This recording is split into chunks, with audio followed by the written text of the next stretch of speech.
The trail had always been my refuge. Just a mile from my house, it cut through a dense stretch of forest that I knew better than the streets of my own neighborhood. It was my sanctuary, a place to think, to breathe, to escape. I had walked it hundreds of times since I was a kid, but that evening it felt different. I blamed the storm. The sky hung low, the clouds swollen and gray, threatening to burst at any moment. I should have stayed home, curled up with a book, but something gnawed at me, a restless energy I couldn't explain. So, I grabbed my flashlight, tugged on my boots, and set out despite the ominous weather. As soon as I stepped onto the trail, the familiar turned unfamiliar. The comforting rustle of leaves in the wind was gone. There were no birds chirping, no insects buzzing, just silence, thick and oppressive, broken only by the crunch of my boots on damp earth. 10 minutes in, I noticed the first anomaly. A wooden sign, weathered and barely legible, stood at the edge of the path. It leaned awkwardly, as if it had been there for decades, though I was certain I had never seen it before. Its faded letters read, Old Mill Route. I stopped, tilting my head. There was no old mill nearby, not that I'd ever heard of. Curiosity bubbled up, pushing against the edges of my unease. Maybe it was new, though that seemed unlikely given its dilapidated state. I told myself it was nothing, a coincidence, a quirk of the woods I hadn't noticed before. Yet my feet hesitated as I stared down the narrow side path. It was narrower than the main trail, lined with thorny underbrush and twisted trees whose branches reached out like claws. A strange urge tugged at me, something irrational and magnetic. Before I knew it, I was walking. The air grew colder as I ventured deeper, the light dimmer. My flashlight cast flickering beams, its glow revealing shadows that seemed to move just beyond its reach. The trees around me looked wrong, their gnarled trunks bending at odd angles, roots jutting out like skeletal fingers. The silence pressed harder, a tangible weight. And then came the smell. Faint at first, like damp wood, but it soon thickened into something acrid and decayed. I covered my nose with my sleeve, but the stench seemed to cling to me, invading my senses. My unease grew, but I couldn't turn back. Not yet. I told myself it was just curiosity, but deep down, I knew there was something else, something unseen, drawing me forward. The path ended abruptly in a clearing. In the center, shrouded in shadows, stood a crumbling stone structure. Its walls were thick with moss and ivy, its roof partially collapsed, the skeletal remains of rafters jutting out like ribs. The old mill. I stepped closer, the hairs on my arms standing on end. The clearing felt wrong, too still, too quiet, as if the forest was holding its breath. My flashlight flickered, its beam weak and erratic, and I cursed myself for not replacing the batteries. Behind the mill, something glimmered faintly in the weak light. Squinting, I moved closer, weaving through overgrown weeds and scattered debris. A stagnant pond lay hidden behind the structure, its surface murky and still, except for the faint ripple of water lapping against mossy stones. Then I saw it, a small silver object glinting just beneath the water's surface. I crouched, leaning over the edge of the bank, and reached for it. My fingers brushed cold metal, a pocket watch. As I turned it over in my hands, I noticed the initials etched into the back. TH. My breath caught. Those were my Uncle Thomas's initials. 15 years ago, he had vanished while hiking this very trail. I was only a child at the time, but I remembered the search parties, the desperate calls, the way my mother's voice cracked when she spoke his name. The watch. It had to be his.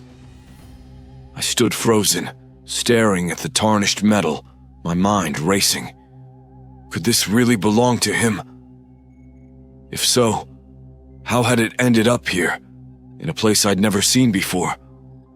My pulse quickened, and for the first time, I felt the full weight of the silence around me. The air shifted suddenly, growing colder. A faint sound brushed against my ears, so soft I almost missed it. It was a whisper. Leave. I whipped around, shining my flashlight into the darkness, but the clearing was empty. The whisper came again, clearer this time. The words stretched and warped, as if spoken underwater. Vey. My grip tightened on the watch, and I stumbled back, nearly losing my footing. The stagnant pond now shimmered faintly, its surface rippling despite the still air. Panic clawed at me, but something else held me in place. The growing certainty that this wasn't just a coincidence. Something was here, and it had been waiting.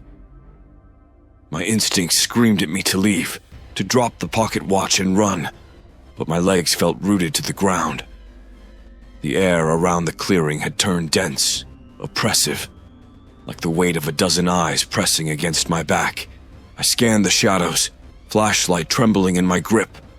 The clearing remained empty, but the sense of being watched was undeniable. The whisper came again, louder now, resonating in a way that seemed to rattle my bones. Leave. I stumbled back, my boots slipping on the muddy ground, and something behind me cracked.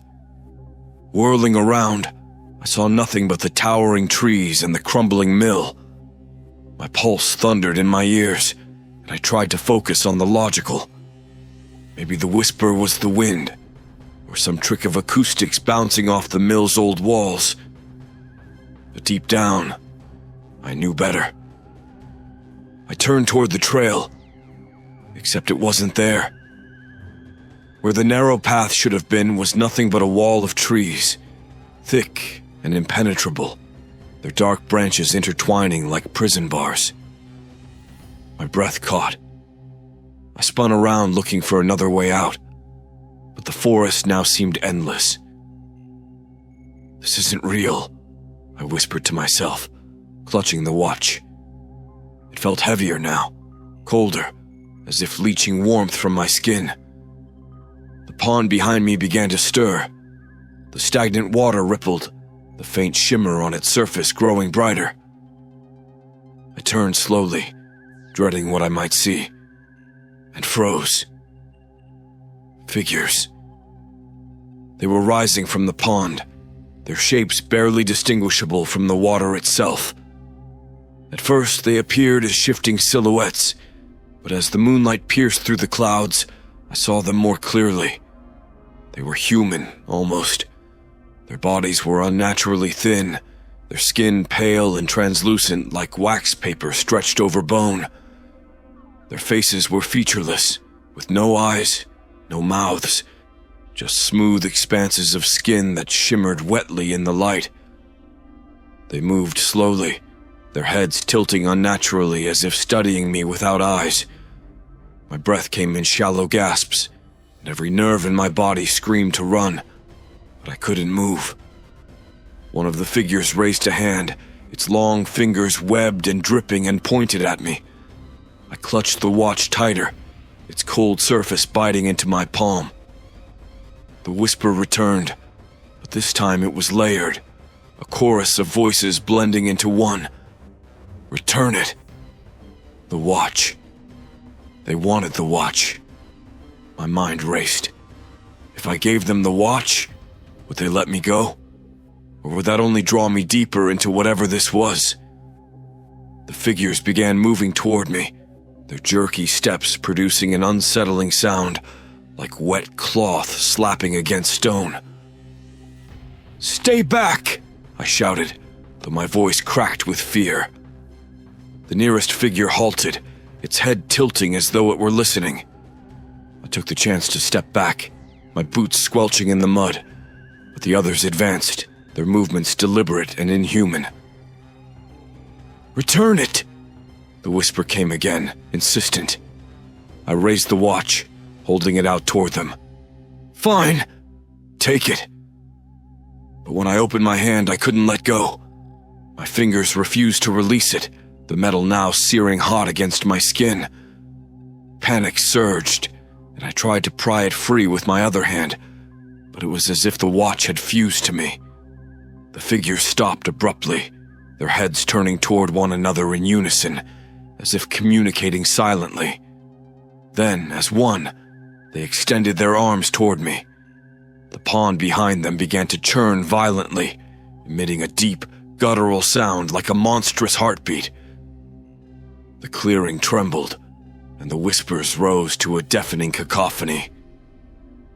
Return it.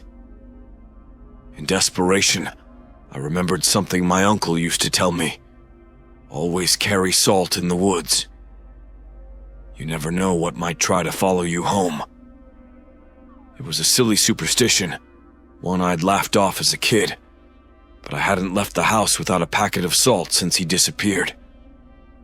My hands shook as I fumbled for my backpack, the figures now only a few feet away. The salt packet felt impossibly small, fragile in my hands. I tore it open, spilling its contents in a circle around me. The effect was immediate. The figures recoiled, their bodies twitching violently. The whispers turned into shrieks, high and piercing, as they backed away from the circle. I saw my chance. Clutching the watch, I stepped forward, breaking the circle, and hurled the watch into the pond. The moment it hit the water, everything stopped. The figures froze, their bodies trembling before crumbling into the pond like wet sand. The ripples subsided, the glow faded, and the forest went silent once more. I stood there, panting, staring at the pond as it returned to its stagnant stillness. My legs felt weak, but I forced myself to move, retracing my steps. This time, the trail reappeared as if it had never vanished, a narrow path lit faintly by the moon. I didn't stop running until I was home. The night air clung to me as I stood on my porch, staring into the woods. The watch was gone, and the whispers were silent, but the dread lingered. As I reached for my door, something on the steps caught my eye. The pocket watch, its cracked face glinting faintly under the porch light. I haven't gone back to the trail since. But some nights, when the wind is still, I hear faint whispers coming from the forest. Return it. The watch didn't move, but its presence on the porch felt alive, as if it were waiting. Its cracked face gleamed dully, the hour hand still stuck at 3:33. I hesitated, every fiber of my being screaming to leave it there, but I couldn't ignore it. My trembling fingers reached out, and the moment my hand brushed the cold metal, a faint ticking began. Tick, tick, tick. I jerked my hand back, the sound persisting, muffled but distinct. I stepped inside, slamming the door behind me, but the ticking followed. It was in my ears, my chest, each beat echoing like a taunt. I locked the watch in a drawer, shoving it under a pile of old clothes. Still, the ticking crept through the house, softer but persistent. I turned on every light, yet the shadows seemed thicker than they should have been, pooling in corners and stretching toward me like liquid darkness. Sleep was impossible. I sat on the couch, clutching a mug of coffee with shaking hands, my eyes darting to every shadow that moved, or seemed to. The forest outside my window loomed, the trees swaying in a wind I couldn't hear. And then the whispers returned. Soft at first, almost imperceptible, but growing louder with every passing second. Return it! I staggered to the window, pulling back the curtain. The woods stared back, silent and still, but I could feel them watching, their ancient presence pressing against the glass. The whispers grew clearer, forming words I didn't want to understand. You brought it back. Asterisk, a cold hand of realization gripped my chest. The watch wasn't just a remnant of my uncle. It was a link, a tether to whatever had claimed him all those years ago. And now it was my burden. The whispers turned into laughter, low and guttural, spreading through the house like a disease. My breath caught as the drawer where I had hidden the watch slid open on its own, slow and deliberate. The cracked face stared up at me, ticking louder now, the hands spinning wildly. I screamed, the sound swallowed by the laughter, and the lights flickered. Shadows poured from the corners, their shapes twisting, rising, taking forms too horrible to comprehend. The whispers returned, surrounding me. Return it. I ran for the door, my heart pounding, the watch clutched in my hand once more. I didn't stop running until I reached the forest's edge. The trail waited, darker than before,